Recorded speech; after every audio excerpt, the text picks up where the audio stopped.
Todd Kelly, a local prospect from here in Knoxville at the Webb School, and also a guy that's has a trait that a lot of kids in this class have, which is a Vol legacy, has some connections, family connections to UT, and someone that, because you know, he's a safety, athletic guy, he's a guy that could come in and make an impact pretty quickly. Yeah, and a guy who's been really one of the linchpins of this class. When you go back and look at it, has been committed to Tennessee since way back in March of last year, and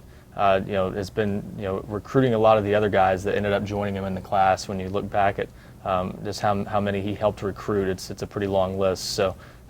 really helped a lot in those recruiting efforts, and then obviously, like you said, a really good prospect. Not many prospects that have come out of the state of Tennessee in the last several years have been as highly touted, highly ranked as him, and for Tennessee to get him early on back in March of last year was huge. A guy that, like you said, at safety, even though Tennessee has both of its returning starters at safety coming back from last year, a guy you could maybe see push for early playing time and maybe even challenge someone like Ladero McNeil for a starting job right out of the gate, just depending on how well he settles in. So hurts that, you know, he's not coming in until the summer, but even as a guy who arrives in the summer, I think someone who's going to have a chance to be on the field a lot as a true freshman. How much did those early commitments from high-profile guys like Todd Kelly really get this class going? Yeah, Jalen Hurd and Todd Kelly both came within a span of less than a week of each other, I think, and those two were kind of the ones that really catapulted this class and kind of got things going. And I think when you look back, it all kind of started with those two. You know, they had some other nice early commitments, but it was those two that really made people start to think Tennessee could be starting to build a pretty special class, and